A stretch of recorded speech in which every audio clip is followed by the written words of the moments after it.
someone first has to realize that that is a missing piece. It's possible that a long time goes without someone realizing it. Okay. The moment it is realized, 2 to 3 people, almost a week, working, functioning, featured is in staging and is being used by imperative already. Bring to life the vision from, just being there from your head and actually having it on paper and just using AI to get it done. And that matching the designer's view of what the product should be, Figma or Sketch or any of those. Like that's their software that they're working on. Now, how do you make these two talk to come to reality? I think that's where AI has really penetrated over here to make things super fast. For a designer to get, oh wow, I get what you're saying. This is amazing. Now let me just go ahead and polish this for you. High fidelity code to the developer. You see how it's called Overton window? It has shifted. Absolutely. So my output as a designer, if within 6 months is not almost ready to use code, if they are doing something wrong. Yeah.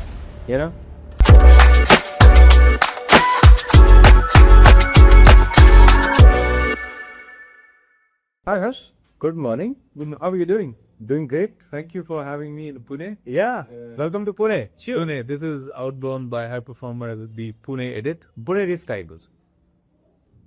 So, I was there on a function, and I think like having one of our founding members of Highperformr, Ash, and we said, okay, we have some time. Let's do something that we've been deeply discussing about since morning. Let's call it the next generation or the next version of what a designer should be like, what are skill sets given what's going on around in the world. But a guy who completely believes in Figma, who does his video calls on Figma, he has his meetings on Figma.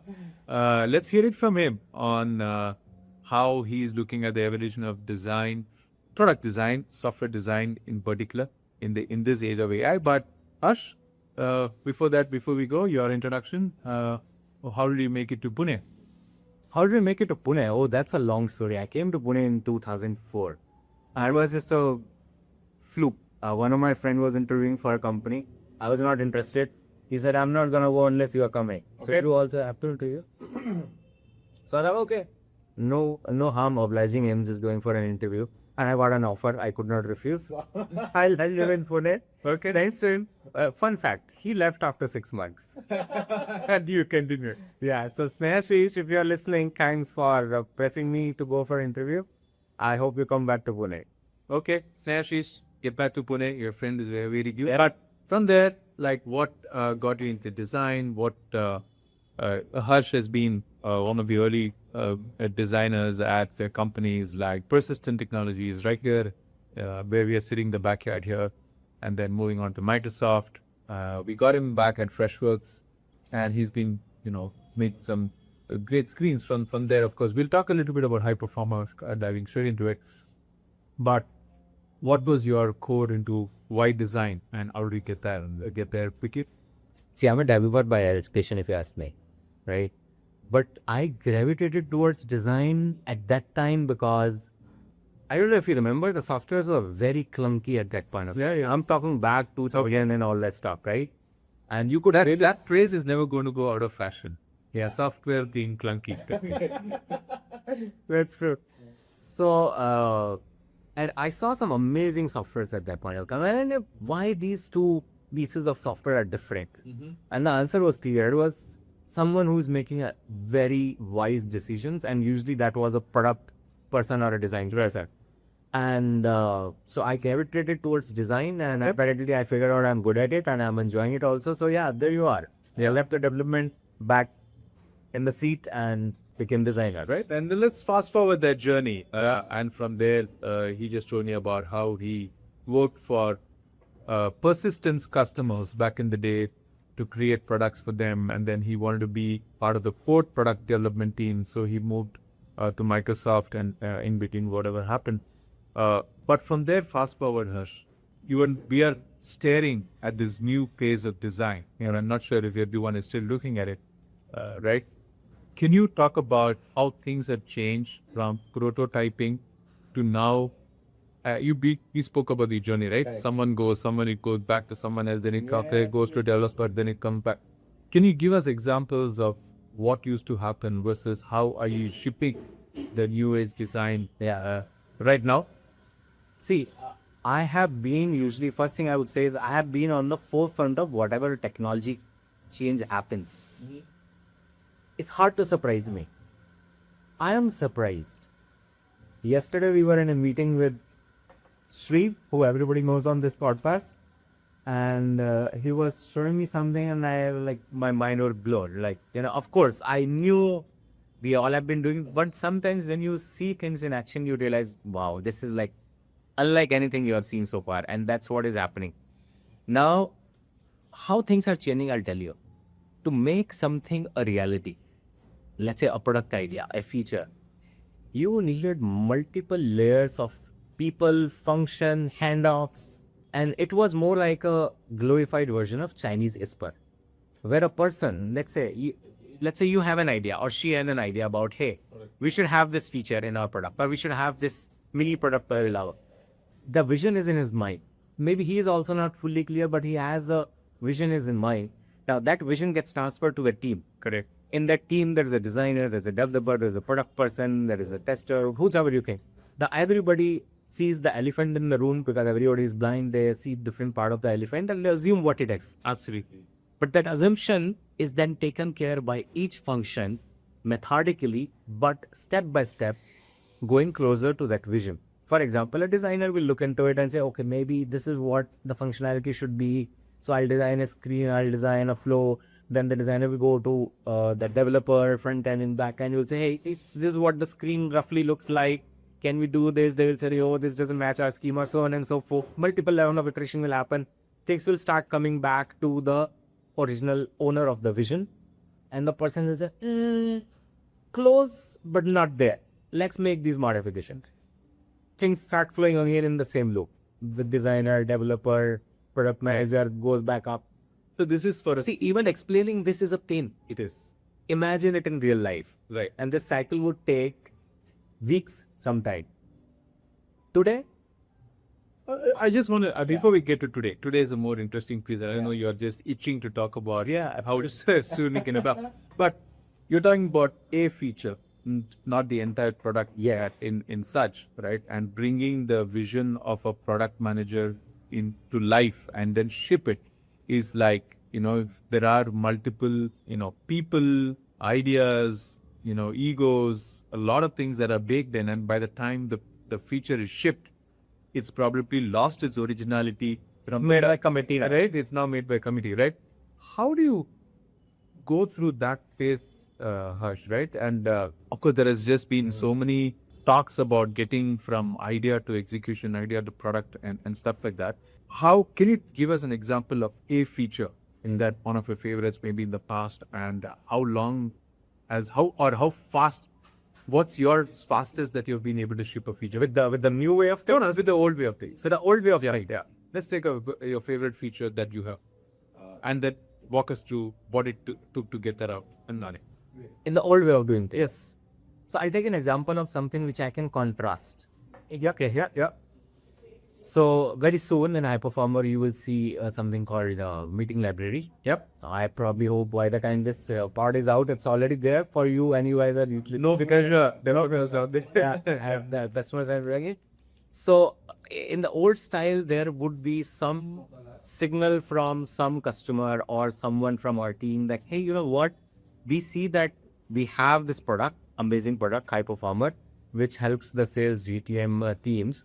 But there's a missing piece because we hear from a lot of customers they are using tools like XYZ for meetings. Yeah. And that also feeds into the mic line. Yep. Right. With strong contents. Someone first has to realize that that is a missing piece. It's possible that a long time goes without someone realizing it. Okay. The moment it is realized, then someone has to do a competitor analysis. Oh, what are the players in this market? Some time goes in that. Okay. Then someone makes a proposal. Hey, can we do this? And then there's a committee decision over there. Should we prioritize this, not do this, and all this stuff? Let's assume it's prioritized. Okay, we'll do this. Then someone has to not chalk out Yeah. product requirement PRD. ERD. right? Standard Yeah, PRD. Harsh has already forgotten those terms. In this, We don't use them. We don't use them. Then PRD will be circulated, then design will get into a meeting with the PL, and then there will be a debate, discussion, whiteboarding happening, all the fun stuff. The 2 days will go by, then the design will come with some wireframe, and the discussion will happen. Now the developer will be looped in saying, hey, you know what, this is what we are doing, what is the feasibility? They will say, well, we can't use this, we don't have it in our framework, backend is not supported, the necessary changes will be required. So everything would wait till the time that happens. Then based on whatever is the tech feasibility, the things will change again. It's all still low fidelity. Imagine, this is still a low fidelity or low resolution thinking, as I say. After that, it will start becoming slightly higher resolution, but it's still in design phase. It will go to the people who are decision makers, and then they will see the gap between the vision they have for the future and what is in front of their eyes. Then another cycle of similar exercise will start till the time it becomes closer to the vision, and then it goes in development. so we are literally talking about a quarter. Easily, right? Easily. We're talking about a quarter where the idea is in someone's mind and it's now being actively pursued. You have a whole lot of designers, the design head, the developer who's going to work on it, the product market, product manager, right? The PRDs and everything that comes into focus. Versus how have you done it now? This is the cool stuff, right? Yeah, this is the cool stuff. Right? Can you tell me how many days? But let's talk about how many people would have been involved. At least 15 of them. Easily. So Not to forget the other functions who need to be informed ahead of the time that something like this is coming. let's assume it's still a startup board. Yeah. Fair enough. Okay, so that's 15 folks in the committee, 15 folks in the room deciding what and how the product should be shipped. Cut to right now. We're very soon going to be launching a meeting bot where literally you'll have Highperformr listening to minis, and then you'll hear a lot more from Sri and I talking about how we'll be able to stitch together the relationship between the meeting, the stakeholders, and that the context that you can get from that. But that apart, we'll come to the product per se. But let Harsh talk to us to how you've been able to ship this and how soon were you able to get in staging, and talk about the tools that we kind of also use to bring something. See, but I don't want you to your copy to get puts. Yeah. The coffee will remain hot. It's a hot topic. Okay. Let me give you numbers. 2 to 3 people, almost a week, working, functioning, featured is in staging and is being used by imperative already. And that's the crux of That's it. Right? It's not made by committee. Yeah. Made by the product people. That's it. Right. And I think it goes beyond the ethos or a culture of just being a startup. I think there is a lot tech behind it. And I would love on Harsh to talk about, how to tech enable this. Yeah. Discounting the fact that as a startup, we are very agile and moving forward. Let's get that ceteris paribus. That's a constant. But what's the tech behind? Like, what did you use? How were we able to ship it so fast? Wondered, man. Can you, no. It's amazing. It's amazing. See, the step one still remains the same. Someone identifying that opportunity which is missing in our product. Yeah. Right? In that case, from there, things are very different. That first part is still there. Right. By the way, while you're doing analysis, talking to AI, that can also be filled much faster. Once you realize that this is the gap, after that, the person who needs to form the vision, in this case, it's Shri, for example, right? He doesn't have to communicate me in a long monologue or write a document and all that stuff. He goes to his ideatic AI, whatever is his preferred AI agent, which he uses quite different these days. He explains the AI, hey, you know what? This is the feature I'm trying to work. This is how some of the implementation I have seen, but this is the context of our product. Right. What should be our feature? Of course, being a visionary of that feature in this case, he would also add a lot of his opinion or what he thinks are the missing gaps. And there comes an output after a few back and forth, which is much more than just a document. To a degree, it is also a I would say, a wireframe level output for me Right. to consume directly. Now, I'll tell you the biggest thing which is happening is that lost in translation is dramatically less. I think the biggest advantage of using these tools is how much the handover loss, the handshake loss, or the lost in translation used to happen is reduced dramatically. Right. Because for my brain, which is a visual brain, is I can see something visual. And Sri is also confident that this is closer to his vision. Correct. Correct? First of all, apps itself is amazing. Absolutely. When you're able to comprehend and when you're able to talk about, hey, bring to life the vision from, just being there from your head and actually having it on paper and just using AI to get it done, and that matching the designer's view of what the product should be, and let's agreeing on it to say, hey, this is ready. Yeah, both of us are aligned. That in itself is That's a wonderful starting point. You have cut down 60% of the work which used to be just understanding what is your vision. correct. It's gone. Yeah. I can understand your vision. Now the questions I ask to Shri as a half product, half design person are not about help me understand your vision. It's about how do we take this vision to the next level already. You see, that's where the difference is. I think the primary reason for this, right, as founders or as product managers, right, we typically understand, we get the pulse, try and get the pulse of the market of what is needed. But imagine a designer who doesn't work for the market but works on tools like Figma. They're not very aware, it's not required for them to know what the market reality is, right? As a GTM person, I'm using multiple tools already. I'm already using HubSpot. I'm already using, Nooks for software. I'm already using Highperformr. I'm already using some of the other tools. But they bring together, that's a GTM engineer's job, right? So we already have exposure to a lot of tools, whereas the wireframes which are being worked upon by designer is predominantly Figma or Sketch or any of those. Like that's their software that they're working on. Now, how do you make these two talk to come to reality? I think that's where AI has really penetrated over here to make things super fast. For a designer to get, oh, what? I get what you're saying. This is amazing. Now let me just go ahead and polish this for you and get. I'll make the correction there. Yeah, okay. That's where also things are more fun. So, but to finish your thought, then I'll come there. I think the fact of the matter is, a lot of great products come in when the design and the product is aligned to kind of understand what the market needs and gets into production. But that alignment is what we were talking of is in the sky and often not like a building block to say, yes, I perfectly understand, and AI has kind of really made a dent there for this gap to be bridged super quick, and that's the efficiency of it. Sure, absolutely. See, in Highperformr, like, I am of course predominantly designer, but I've also been playing a product person role partially, right? So, but I still used to be tied up with Figma most of the time, because there's a lot to be done, lot to be executed as such.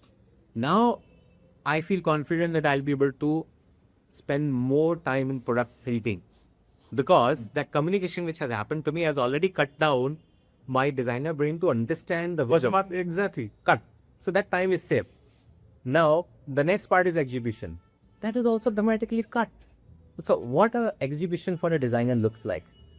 For exhibition, you need to take the low resolution of the vision, which now, by the way, is given to me in a much higher resolution, right? Then I need to make it tactical to fit in the existing app paradigm, have to chart out the flows. For that, designers' brains are wired to think in static screens.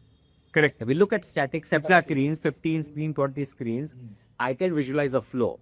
But if I hand it over to you or to Shri or to developer, it's hard for them to have the similar visualization, because that, again, transfer from my brain to their brain is difficult. So I have to spend hours in prototyping. Now what happens when I take the high resolution vision? I have a much higher starting point. I also use AI. So I was using Google Stitch. If you guys have not heard of it, you should try it. It's amazing for exploration. As a step one, when I take that vision is for me to explore in all the ways it can manifest in the product. Till there can be 5 different ways I can solve the problem in UI for a different user experience. Yeah. Now that exploration takes me a lot of time. So for me, I can now do that very quickly using tools like Google Stitch. Absolutely. I think that's that the communication that the two brains have to undergo in terms of meetings, committees. I think that's the point that we're again getting to. So how quickly that can just be squished and getting to the point. And someone like a Harsh who's played with Figma, designing multiple screens. Now think of it now.